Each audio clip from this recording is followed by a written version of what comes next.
Hi, I am Bem. And I am Josie. More than 8 years na kaming kasal. At meron kaming dalawang kids, si Bimbim at si Unica.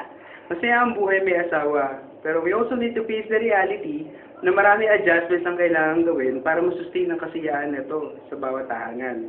At na-realize namin ito nung nagsama na kaming dalawa. Yes, actually, we're both full-time ministers nung single pa kami. Nung kinasal kami, alam namin na full-time ministry din ang magiging direksyon ng aming buhay.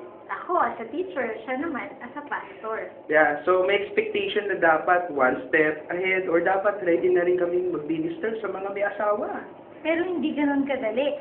Dahil kahit nasa ministry ka na, nakita namin na kailangan pala namin ng tulong. Lalo na sa relasyon namin bilang mag-asawa. Tama. Nasa full-time ministry man kami, pero tao pa rin kami na nangangailangan ng gabay, talinga ng mga nakakatanda, lalo na yung mga medyo mas matured na ng mga na may asawa. That's the time we joined the cell group led by Pastor June and Ate Ginger. Naku, naalala ko yan. Ang dami kong natutunan. Ang dami naming natutunan. At marami rin kami na-realize sa buhay at sa pagpapamilya.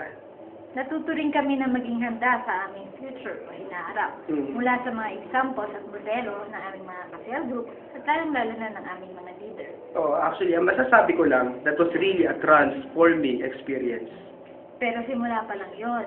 Kasi dahil dyan, nagkaroon kami ng desire na mag-minister rin sa mga young couples. Yeah, and we started a young couple cell group. And our goal is not only to lead, but also for them to experience the love, acceptance, and transformation na gaya ng naranasan namin.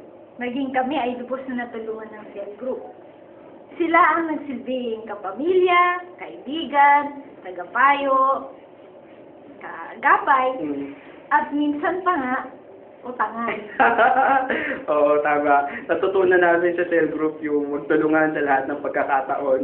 Kahit na ano man ang sitwasyon. Kahit ministers na kami, natutunan namin na hindi mag-hesitate na mag-share or mag-open ng aming mga struggles, ng aming mga problems, and even conflicts bilang mag-asawa. Iba talaga yung may mga kasama ka na hindi ka ipapahamak. Instead, tutulungan ka pa nila na mapalapit sa Diyos. At ang tanging hangad ay maging matagumpay ka sa buhay. Yes. Kaya nais namin ang kasiyahan na ito at katagumpayan na aming nararanasan ay maibahagi din naman sa iba. Kaya naman, inaanyayahan namin kayo na maging bahagi ng Young Couple Cell Group.